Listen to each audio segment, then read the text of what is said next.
नमस्कार, प्रणाम। मैं विशु राय, आप सभी का दोस्त, हाजिर हुआ फिर एक नई कहानी के साथ, विश्व वारदात तक एक और नए एपिसोड के साथ। कहानी शुरू करें उससे पहले जितने भी हमारे साथी भाई बहन चैनल पर नए आए हैं, अगर अभी अभी तक आप सभी साथी विश्व वारदात तक के इस छोटे से परिवार से नहीं जुड़े हैं तो चैनल को सब्सक्राइब करिए और जुड़िए विश्व वारदात तक के इस छोटे से परिवार से और अपना प्यार और सपोर्ट दीजिए। आते हैं आज की कहानी पर। आज की जो सच्ची घटना मैं आपको सुनाने जा रहा हूँ, यह सच्ची घटना है उत्तर प्रदेश के फतेहपुर जिले की। फतेहपुर जिले के अंतर्गत एक थाना लगता है, चांदपुर थाना। चांदपुर थाना के अंतर्गत एक गांव आता है। उसी गांव का रहने वाला एक व्यक्ति रामलाल। रामलाल पेशे से ट्रक ड्राइवर रहता है। रामलाल की एक 15 साल की लड़की भी रहती है और उसके परिवार में उसकी पत्नी की तबीयत अक्सर कर खराब ही रहती थी। उसे हार्ट की बीमारी थी। अक्सर कर उसका पति काम धाम छोड़कर, ट्रक चलाना छोड़कर अपनी पत्नी के इलाज में ही लगा रहता था। अब उसके जो सारे पैसे थे, जितने पैसे थे, जितना वह कमा कर लाता था, वह हर हफ्ते अपनी पत्नी के इलाज में खर्च कर देता था। अब इधर बेटी धीरे धीरे बड़ी हो रही थी, स्कूल वगैरह जाने लगती है।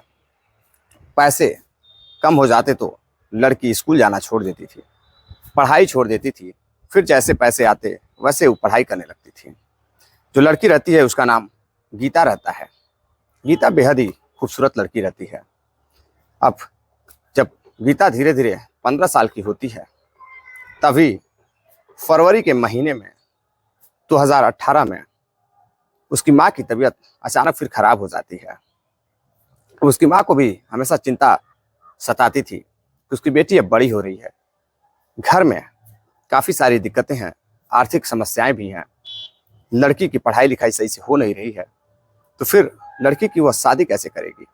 अब एक माँ अपनी बेटी के भविष्य के बारे में बेहतर सोच रही थी, लेकिन उसकी जो सोच रहती है उस माँ की, वहीं खत्म हो जाती है। उसी दिन उसकी हालत खराब होती है सोचते सोचते, और हार्ट का अटैक आता है, यानी कि हार्ट अटैक होता है और उसे लोग हॉस्पिटल लेकर जाते हैं। जैसे ही लड़की के पिता रामलाल को पता चलता है कि उसकी पत्नी की हालत खराब है, सीरियस है, वह फतेहपुर के एक हॉस्पिटल में, गवर्नमेंट हॉस्पिटल में उसकी पत्नी एडमिट कराया गया है। वैसे ही वो अपना ट्रक लेकर फिर उस हॉस्पिटल की तरफ आता है। अब उसको आने में 1 दिन लग जाते हैं, क्योंकि ट्रक का काम होता है, आप लोग जानते ही हैं, जो ट्रक ड्राइवर होते हैं उनकी ज़िंदगी इतनी आसान नहीं होती है। काफ़ी मेहनत कश ज़िंदगी होती है। कभी ट्रक आंध्रा लेकर जाओ तो कभी महाराष्ट्र, दूर दूर तक ट्रक ड्राइविंग करना पड़ता है। अब जब तक वह घर पहुंचता तब तक उसकी पत्नी की मृत्यु हो चुकी थी। इधर बेटी को पता चलता है कि उसकी माँ की मृत्यु हो चुकी है। अब बेटी का रो रो कर बुरा हाल था। किसी तरह से उसके जो पड़ोसी रहते हैं बेटी को सांत्वना देते हैं, चुप कराते। उधर जो रामलाल रहता है उसका फ़ोन नेटवर्क से बाहर रहता है। जब भी गांव के लोग पड़ोसी फ़ोन करते हैं तो उसका फ़ोन नहीं लगता कि उसको खबर दी जाए कि उसकी पत्नी की मृत्यु हो चुकी है। अब इधर रिश्तेदारों को फ़ोन किया जाता है, रिश्तेदार भी मौके पर पहुंचते हैं। तब तक उसका पिता भी पहुंच जाता है। रामलाल के पहुंचने के बाद बताया जाता है कि तुम्हारी पत्नी का देहांत हो चुका है, अब वो इस दुनिया में नहीं रही। यह सुनते ही रामलाल बेहद सदमे में आ जाता है। वो कुछ बोल नहीं पा रहा था। अब बेटी उठती है और जाके पिता के गले लगकर रोने लगती है, चीख चीख कर जोर जोर से रोने लगती है। अब उस दृश्य को देखकर लोग बेहद परेशान हो रहे थे। फौरन ही लोग एम्बुलेंस मंगाते हैं और उसकी पत्नी की बॉडी को एम्बुलेंस में रखकर घर ले जाते हैं। घर ले जाने के बाद दाह संस्कार करते हैं। अब कुछ दिनों बाद धीरे धीरे घर का माहौल काफ़ी खराब होने लगता है। अब जो माँ थी वह एक एक पैसे बचा कर रखती थी, और जो पिता था, अब वह धीरे धीरे रामलाल अपनी पत्नी की याद में दारू पीने लगता है, या फिर वह पहले से ही पीता रहा हो, लेकिन अब वह ज़्यादा पीने लगा था। वो अक्सर कर घर दारू पीकर आने लगा। अब बेटी परेशान होती है, अपने पिता को मना करती है, लेकिन पिता मानने को तैयार नहीं था। जो घर की सबसे बड़ी कहते हैं जो जिम्मेदारी होती है, वो एक पत्नी और एक माँ ही निभा सकती है, अपनी बेटी को एक माँ ही समझ सकती है। और जो बेटी होती है उसकी सबसे अच्छी दोस्त भी माँ होती है। अब माँ थी नहीं, वह किसके पास जाकर अपने पिता की शिकायत करती, किससे कहती? अब वह लाचार थी। इसी समय पिता जो है अपनी बेटी को लेकर फतेहपुर शहर के पास ललौली थाने के अंतर्गत एक कस्बा लगता है, उस कस्बे में जाकर किराए के मकान में रहने लगता है। अब अपनी बेटी को लेकर वह किराए के मकान में शिफ्ट हो जाता है। अब एक दिन जब बेटी घर पर अकेली ही रही, दरअसल वह अकेली ही रहती थी। अब रात को करीब 11 बज रहे थे। पिता उसका कहीं से रामलाल ट्रक लेकर आता है, काफी थका रहता है। जैसे ही वह बेल बजाता है, लड़की जाकर दरवाजा खोलती है। वह देखती है कि उसका पिता काफी नशे में है। वह पिता को खाने के लिए पूछती है, लेकिन उसका पिता कुछ जवाब नहीं देता। अब किसी तरह से वह कमरे में लेकर जाती है। तभी जो उसका पिता होता है रामलाल, अपनी लड़की को पकड़ लेता है और पकड़कर लेकर वहीं सो जाता है। अब बेटी को लगता है कि पिता काफी ज्यादा पिया हुआ है, तो वह कुछ नहीं बोलती। वह अपने पिता के साथ ही सो जाती है। किसी तरह जब पिता सो जाता है तो वहां से उठकर वह अगले कमरे में चली जाती है। अगले दिन वह पिताजी से अपने कहती है कि पापा इतना क्यों पीते हो? तुम्हें याद ही नहीं रहता, तुम कहाँ रहते हो, कहाँ नहीं रहते हो? तुम्हारी एक बेटी भी है, कम से कम माँ नहीं है तो तुम तो अपना फर्ज निभाओ। अगर तुम पीते नहीं तो हमारा कितना सारा पैसा बचता। घर में खाने को कुछ भी नहीं है, एक दाने तक नहीं है, और तुम्हें पीने से फुर्सत नहीं है। अब लड़की जब यह सब बात कहती है तो पिता काफी गुस्सा होता है। वह गुस्से में घर से निकलता है और फिर ट्रक उठाता है और किसी जगह निकल जाता है। फिर एक दिन बाद जब वो घर आता है, लड़की सो रही थी, वह बेल बजाता है। जब लड़की जाकर दरवाजा खोलती है, वह घर के अंदर जाता है तो वह अपनी लड़की के साथ उसी के कमरे में जाकर सो जाता है। और जब लड़की और उसके पिता दोनों सो जाते हैं तो जो पिता रहता है वो लड़की के साथ गलत गलत हरकतें करने लगता है, उसके शरीर को टच करने लगता है। अब लड़की को गुस्सा आता है। लड़की सोचती है कि पिता उसके काफी नशे में है, इसलिए उसको कुछ समझ में नहीं आ रहा होगा। अब वहां उठकर वहां से वह फिर दूसरे कमरे में चली जाती है। अब खाने को घर में कुछ भी नहीं थे। धीरे धीरे सारे पैसे खर्च हो चुके थे। अब लड़की बेहद परेशान होती है तो अपने रिश्तेदारों के यहाँ फोन करती है और अपनी हालत बताती है। तो कुछ रिश्तेदार कुछ रुपए भेजते हैं। अब उससे वह सामान खरीद कर लाती है। फिर अब जो उसकी पढ़ाई थी, गांव से ही पढ़ाई वो कर रही थी, किसी तरह पढ़ाई कंप्लीट होती है। तो 12वीं पास करने के बाद जो लड़की रहती है, अब वह धीरे धीरे 17 साल की हो चुकी थी। अब जो लड़की 12वीं पास कर लेती है तो धीरे धीरे अब जॉब की तलाश में लग जाती है। लेकिन जो लड़की रहती है उसको कोई जॉब मिल नहीं रही थी, क्योंकि पढ़ने में तेज तर्रार थी नहीं। गांव से ऐसे ही किसी विद्यालय से किसी तरीके से वह अपनी पढ़ाई कंप्लीट करती है। वो 10वीं पास करती है। 10वीं पास करने के बाद जब वो उसकी पढ़ाई कंप्लीट हो जाती है तो फिर आगे बढ़ती है। उसके पास कोई इतनी डिग्री रहती नहीं है कि उसको कोई जॉब दे दे। अब धीरे से एक उसका दोस्त रहता है, उससे बात करती है। वो एक जॉब लगाता है, एक कोई इंश्योरेंस की कंपनी रहती है छोटी मोटी, वहां जाकर वह कागज पत्तर का काम धाम देखने लगती है। अब वहां जब वह काम धाम देखने लगती है तो उसे लगता है कि जो वहां का माहौल था वो ऑफिशियल माहौल था। लड़की के पास पहनने के लिए ढंग के कपड़े तक नहीं थे। जब लड़की अपने आप को देखती, लोगों को देखती, तो उसे लगता है कि लोग उसके ऊपर हंस रहे हैं। और वह फिर कुछ पैसे इकट्ठे करती है और अच्छे अच्छे कपड़े खरीद कर लाती है और उसे पहनकर वो ऑफिस जाने लगती है। ऑफिस में जाकर वह छोटे मोटे काम किया करती थी, थोड़े बहुत पैसे मिलते थे।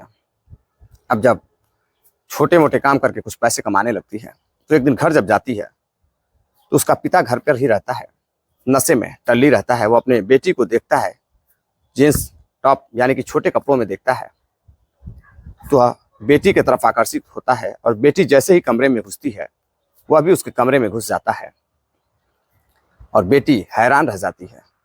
अब वह बेटी को जबरदस्ती पकड़ लेता है और बेटी के साथ जबरदस्ती करने लगता है। बेटी अब अपने पिता को रोकने की पूरी कोशिश करती, छुड़ाने की कोशिश करती, लेकिन हैवान पिता, कलयुगी पिता जो रहता है, ट्रक ड्राइवर, वो अपने ही बेटी का शोषण करने लगता है, उसके साथ संबंध बनाने लगता है, जबरदस्ती संबंध बनाता है। फिर बेटी सोचती है कि पिता नशे में है, शायद इसलिए ऐसा किया हो, उसे कुछ याद नहीं हो। वह कुछ नहीं बोलती। अब कुछ दिनों बाद जब वो ऑफिस में काम करने लगती है तो उसकी एक लड़के से दोस्ती हो जाती है, और दोस्ती होती है तो बातचीत करते करते वह सारी बात, अपनी हकीकत अपने दोस्त को बताती है कि उसकी परिस्थिति बेहद खराब है। वह इस लायक भी नहीं है कि वह ढंग का एक खुद का कमरा भी ले सके। वह किराए के मकान में रहती है।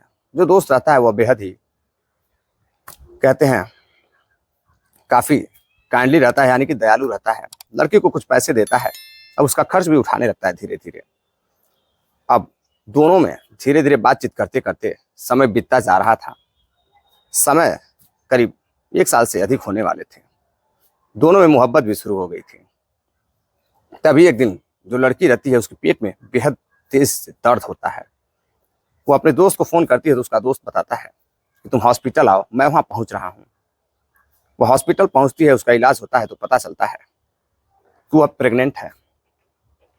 अब जो दोस्त रहता है वह बाहर बैठा रहता है। लड़की अंदर लेडीज डॉक्टर से इलाज करा रही थी। अब वह हैरान हो जाती है और रोने लगती है। अब किसी तरह से वह घर जाती है। जब दोस्त पूछता है रास्ते में कि क्या हुआ था, तो बताती है कुछ नहीं, ऐसे ही फूड पॉइजनिंग टाइप की कुछ दिक्कतें थी।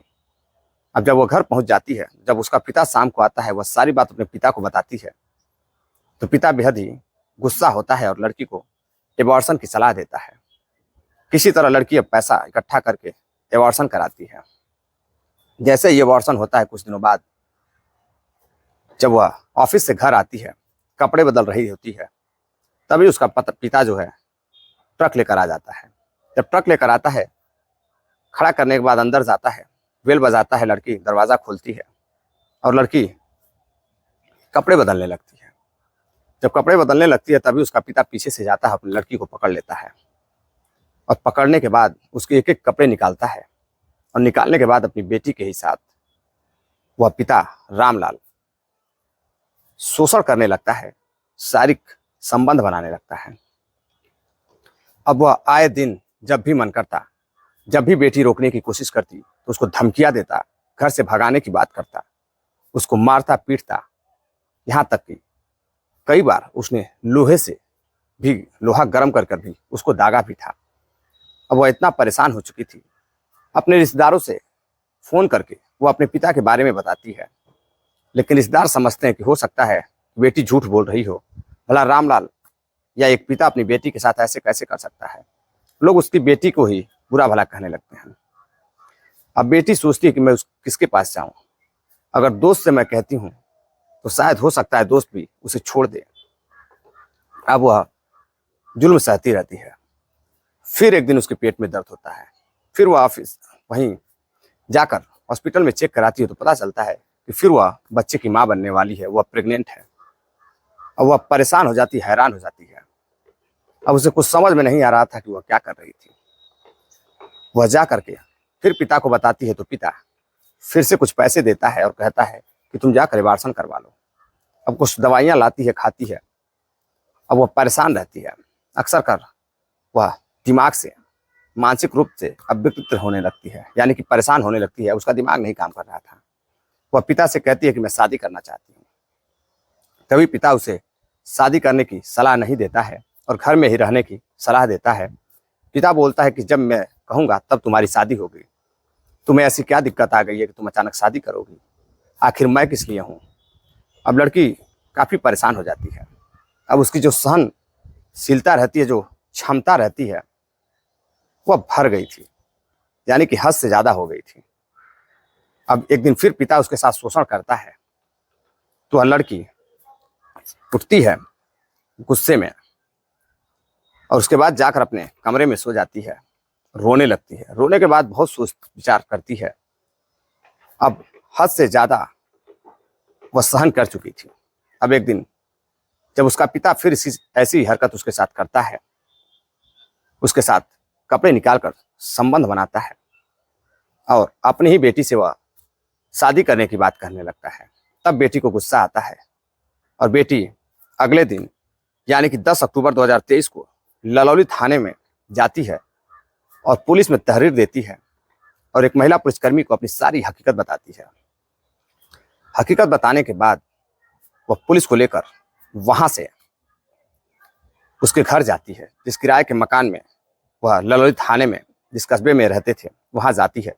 और जाने के बाद उसका जो पिता रहता है, जैसे ही पुलिस को देखता है भागने की कोशिश करता है, लेकिन पुलिस उसे गिरफ्तार कर लेती है।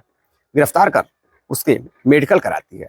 मेडिकल जांच कराने के बाद पाया जाता है कि वाकई में यह जो पिता था यह कलयुगी पिता है और यह पिता के नाम पर कलंक है। यह एक राक्षस है, यह पिता तो हो ही नहीं सकता। पुलिस उसे गिरफ्तार करती है, अपने तरीके से ट्रीट करती है। ट्रीट करने के बाद उसे कई धाराएं, संगीन धाराएं लगाकर, रेप जैसे आरोप लगाकर, धाराएं लगाकर उसे जेल भेज देती है। दरअसल इस कहानी को सुनाने का उद्देश्य आपको जागरूक करना है, सावधान करना है। किसी को हैरान करना या परेशान करना नहीं है। किसी के साथ कभी भी ऐसी घटनाएं घट सकती हैं, इसलिए सावधान रहिए, जागरूक रहिए, क्योंकि आजकल किसी का भी भरोसा नहीं है। खास तौर पे जो शराबी लोग हैं, जो थोड़े कम लेते हैं उनका तो चल जाता है, लेकिन जो ज़्यादा लेने लगते हैं, जो आपे से बाहर हो जाते हैं, उनको समझ में नहीं आता है कि कौन माँ है, कौन बहन है, कौन बेटी है। और जब पत्नी एक ऐसी चीज़ होती है कि जब पत्नी या माँ नहीं रहती है तो ऐसी हरकतें अधिकतर लोगों की घटनाएं अधिकतर लोगों के साथ सुनने में आती है कि ऐसी घटनाएं हो रही हैं। चलते चलते कुछ साथियों ने कमेंट किया है, जिनका नाम है नासिर पठान जी है महाराष्ट्र से, उत्पल सिंह हैं गोरखपुर से, राजन सिंह हैं महाराष्ट्र से, राजन सिंह है महाराष्ट्र से, काफ़ी अच्छा आपका कमेंट लगा था। सतीश गुप्ता जी मऊ से हैं, सुहान लाल सेठिया जी राजस्थान से हैं। आप सभी का बहुत बहुत धन्यवाद, शुक्रिया जो आप इतना प्यार सपोर्ट देते हैं। अगर कहानी आप लोगों को पसंद आई हो तो कहानी को शेयर भी करिएगा, वीडियो को शेयर भी करिएगा, लाइक भी करिएगा, और ज़्यादा से ज़्यादा आप लोग कहानी पर अपनी राय दीजिएगा कि कहानी आपको कैसी लगी और इस घटना को लेकर आपकी क्या राय है। मिलते हैं एक और नई कहानी के साथ, तब तक के लिए इजाज़त दीजिए। जय हिंद, जय भारत।